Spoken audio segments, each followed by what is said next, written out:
he was invested with the power of the mind.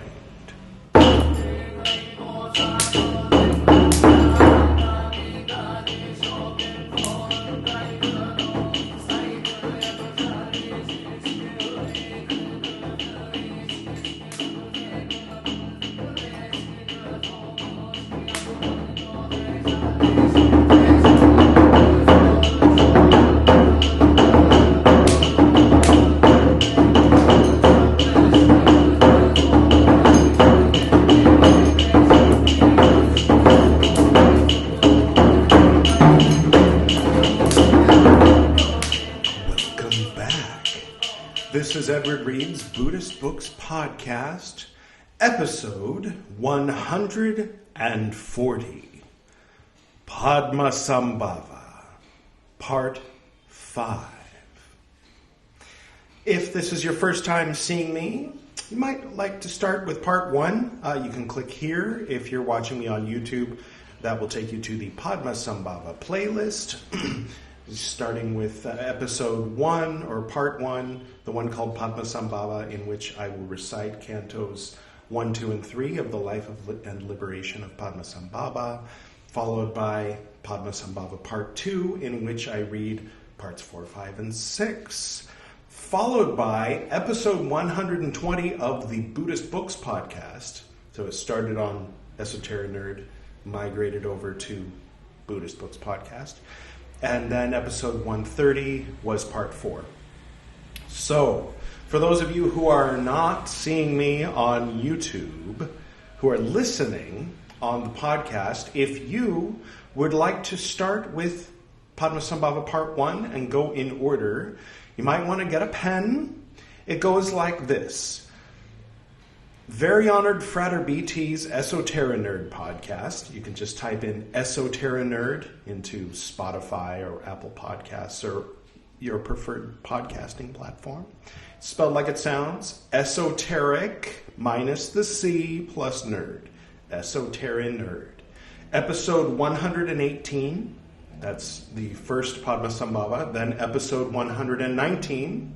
That's the second one. And then here on Edward Reed's Buddhist Books Podcast, episode 120, and then episode 130, and then you can watch this one.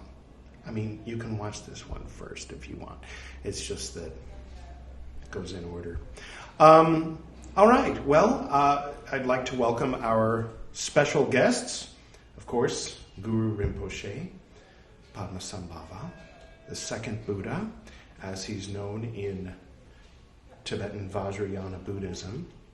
Normally on this podcast, we're reciting the old scriptures of early Theravada or pre-sectarian early Buddhism.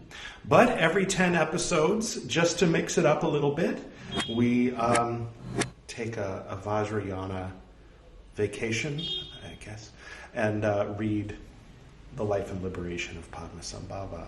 I would also like to welcome Yeshe Tsogyal, known as the maybe chief consort or fifth of the 5 famous consorts of Padmasambhava. She's, of course, the one credited with authorship of the life and liberation of Padmasambhava. Now, you saw the title scroll if you're watching this. It kind of breaks down, the idea is she wrote it, it got lost in the old, 8th century original Vajrayana Buddhist temple in Tibet, the original Tibetan Vajrayana Buddhist temple, and then was rediscovered, I think 400 years ago, something like that, and then more recently translated into French, and then into English from French, but there was a Tibetan scholar who corrected the English translation of the French translation of the words of Yeshe Tsogyal, presumably, right? Okay, any questions? If you would like me to put all of these episodes, just to make it simpler, into a podcast called Padmasambhava, just click through to the website attached to this episode, if you're on the podcast listening, I mean. And you can find my email address there. Just drop me a line and say you would like me to create that podcast. And if there's interest, if somebody wants me to do that, then I'll do that. But otherwise, I'll be lazy and just do it like I've been doing it. Shall we get started with the reading? All right, let's cue the music. I wonder what that will be. I haven't decided yet. Time travel. Okay. Canto 9. The birth of Santaraksita, son of King Tsugpu Risang. We're having elections, some kind of elections. I'm here in New Delhi, by the way, so that music you're hearing right now is to encourage people to vote for a particular party. I'm not sure which one. I'll give it a moment to pass.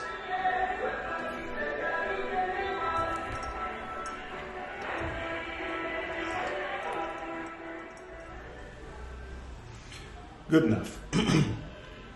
Now, Samantadhara, the all-knowing and all-seeing, having revealed to the believers of both sexes, who inhabited the abode of the gods, the diamond vehicle of the supreme formulas, poured out the 4 rivers of power to the master, born of a Brahmin who had transmigrated, son of the gods, Dampa Tokar. With the power of the friends of good, those absolute supports, he invested him as the metamorphic body with the 8 outer forms, with the power of compilations and of books which give the teachings of the Dharma.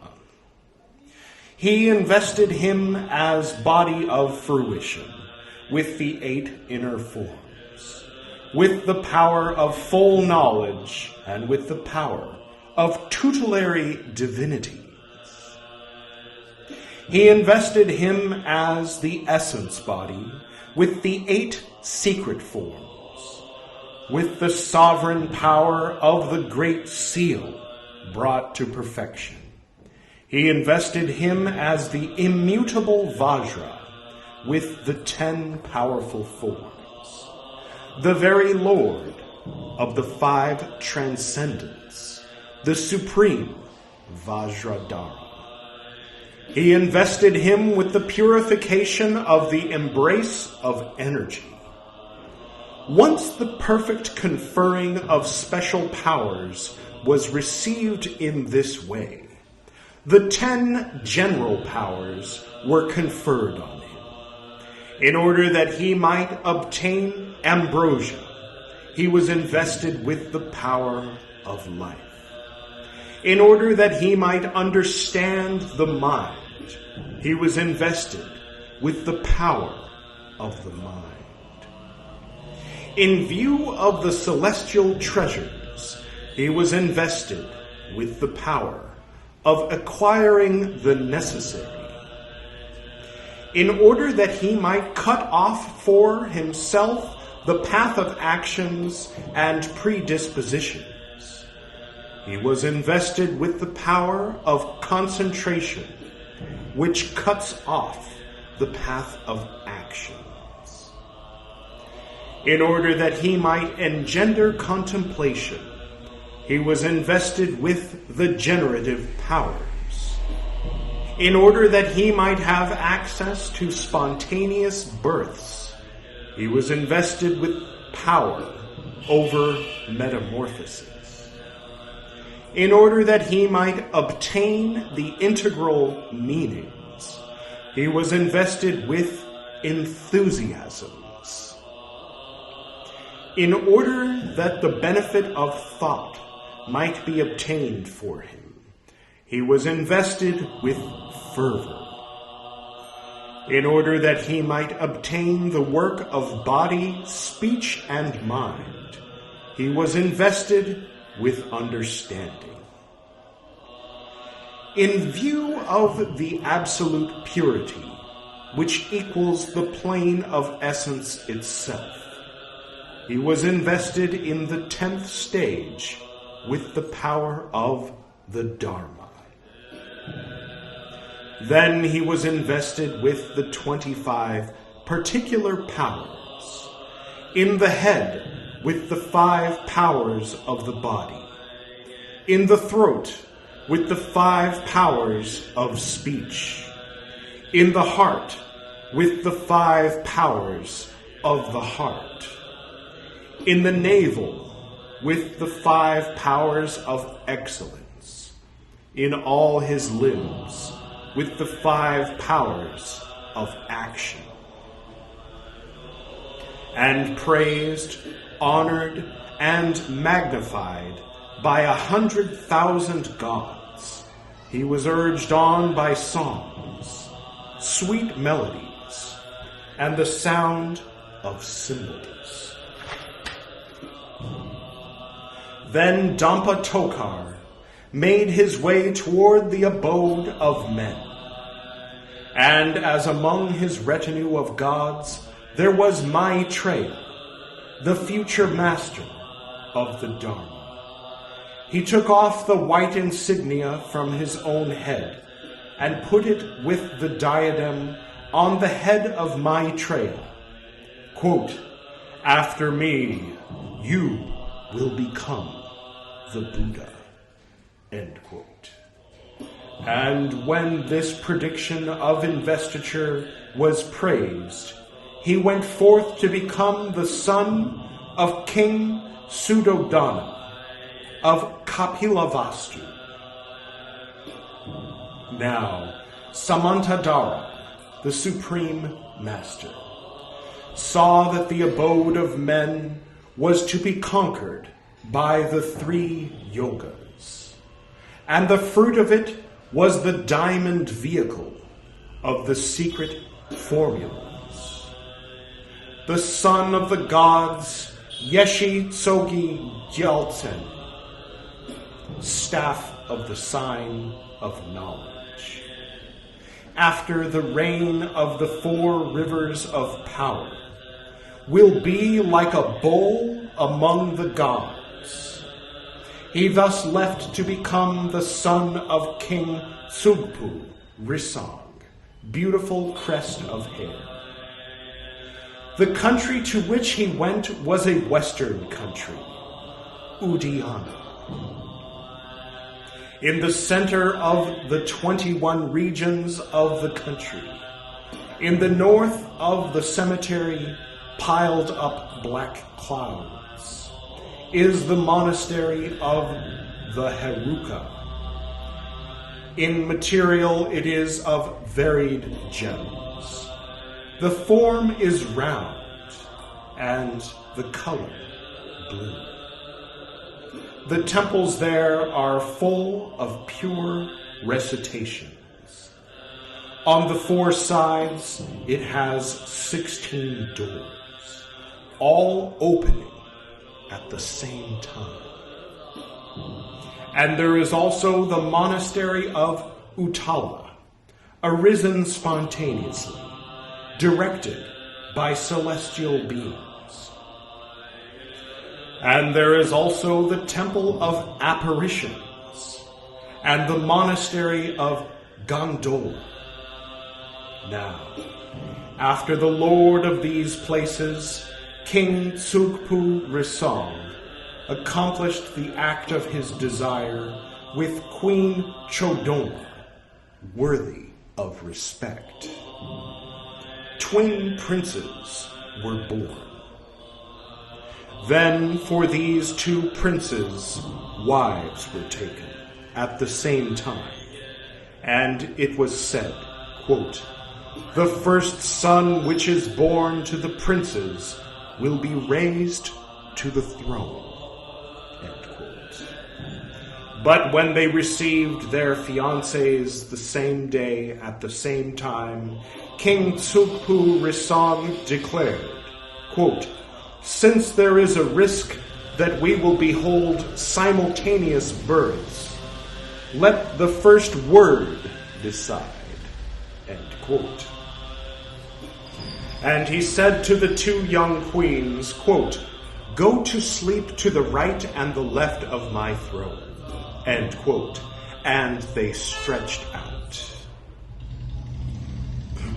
The Queen Gunama of Bhadasika went to sleep and dreamed that a large white man anointed with white earth came from her body and cut off the tops of the trees in the orchards.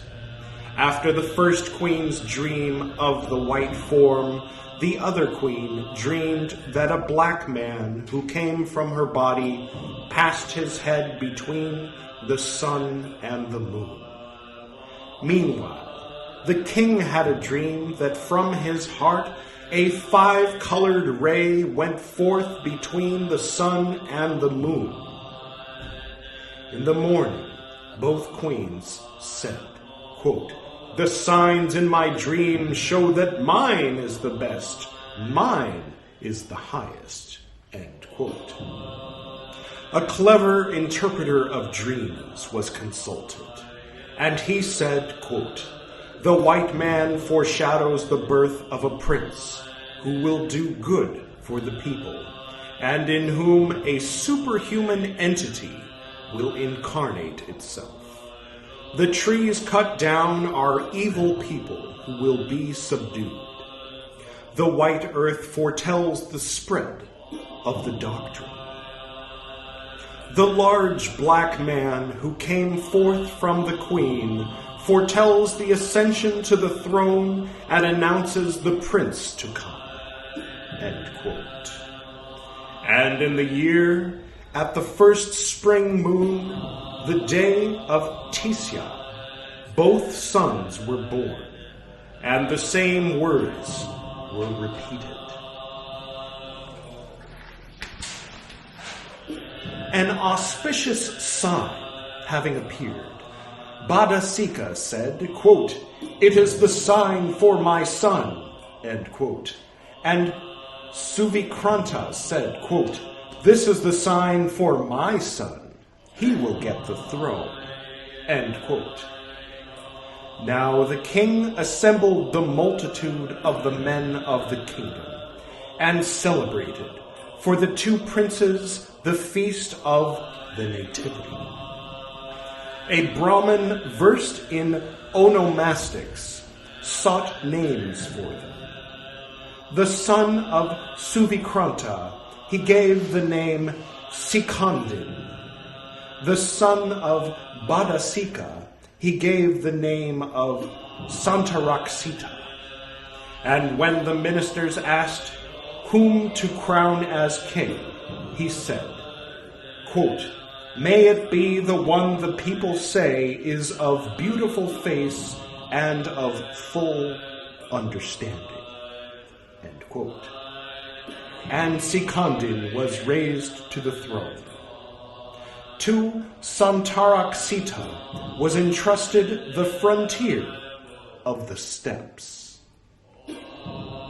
Then Santaraksita, who did not get the throne, thought, quote, "Why, since my brother and I are equals, is he king, while I have become a common man? This is neither reasonable nor good," end quote. And since he offended the royal authority with such talk, punishment ensued, and he was banished from the borders. Now, at the west of the diamond throne of India, there is a large cemetery, Sosadvipa, which is a league in perimeter. In the middle there is a stupa, which rose up alone, wide and deep, with the disc and umbrella formed out of a material of gems and silver, decorated with climbing half-necklaces, and adorned by the sun and the moon. Beside it are 8 Kayarima, which appeared simultaneously. To the northeast of the stupa is the lake plain obscure, containing Makara and other animated forms, and flanked on each end by piled-up rocks. To the southwest resides the god of the world of mortals. And in a banyan tree in the forest, the black bird of the tombs nests on high. The black serpent at half height, and in the root, the black swine of the tomb has its sty. The god of the world of mortals, Nandi Kumara, with the face of a lion, holds in his 4 hands the saber with a man's head. The club, the trident, and a twisted cadaver, entirely adorned with garlands of skulls. And clothed in a dress with a silk ceremonial train dotted with blue, he is surrounded by 100,000 killer ghouls, and is mounted upon an elephant in the midst of blood and flesh. Now all the many dakinis show all sorts of marvels, which endless discourses could not equal. Some, with disheveled hair, are mounted on lions, and raise up as a sign a pile of death heads. Others are mounted on howling birds, and wave pennons to the lions. Others have bodies with 10 faces, and eat entrails and hearts. Still others, black women with dirty hair, have jackals pouring from their mouths. Others, of human form, with wings at the level of the sky, make rains of lightning flashes fall, and lift in their hands the standard of the tiger. Others have the top part of the body severed from the lower, while still others have cut off their own limbs, and turned them to the 8 points of the 4 horizons. Now the bird of the tombs, the swine of the tombs, the poisonous snake, and jackals of many colors, and wolves and crows, and other beasts of this kind, devour the corpses without number, fresh and decomposed, the bloody sea of flesh and bones. And the men's dried out heads, with others still human or broken down. Beasts of prey tear the remains, while others devour them. Some fling themselves on the flesh, while others moan. Some tear out the eyes, while others gnaw the feet. Some pulverize the bones, seize the flesh, and tear out the entrails. Now, when Santaraksita arrived in this cemetery with the terrifying clouds, with a bamboo bow he took the scepter of this funeral feast, killed the male demons who had sprung up, and possessed the females. Surrounded by a crowd of ghouls, and preserving his concentration, he sat down at 190 places. Then he reflected on how to convert the kingdom of Megavat, and this entire multitude vanished like a rainbow. Of the history, unabridged, of the lives of the Guru of Udayana, Padmasambhava. This is the 9th canto, the birth of Santaraksita, sealed oaths.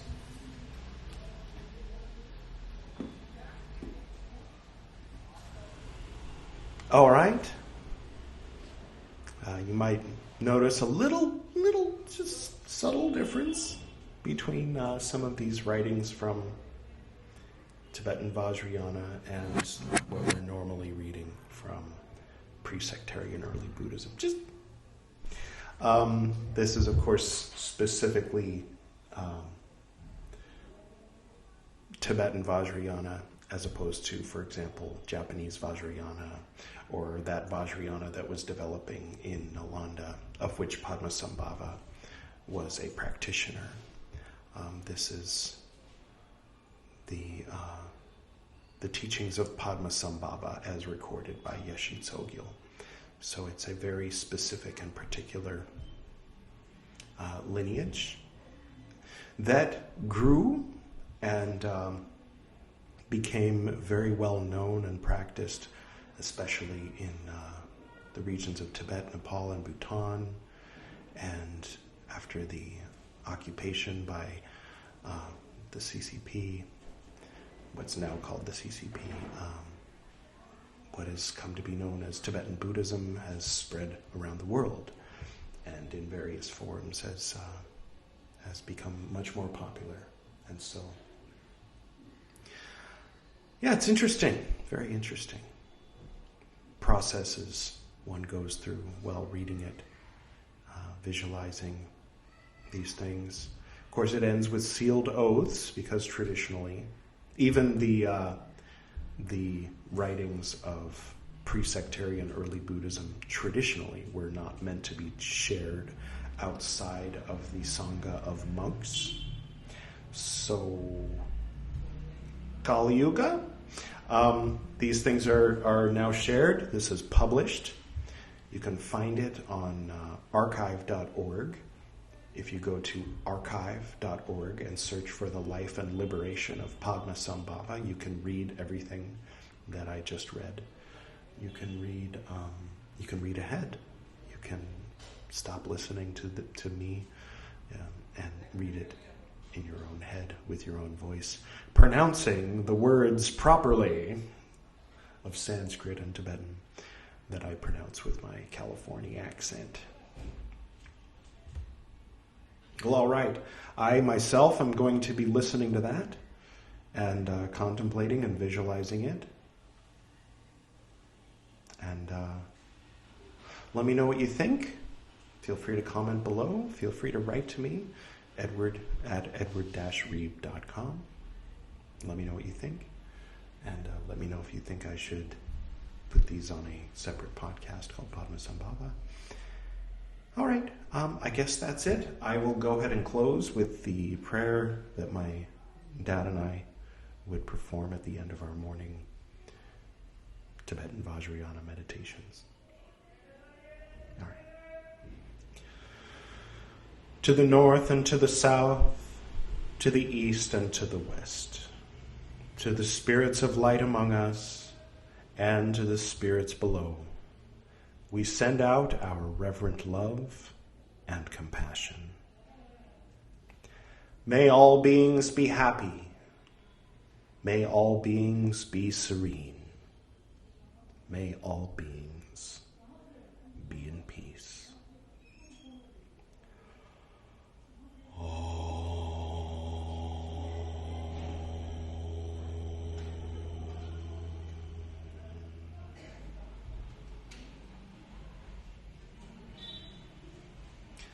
Until next time.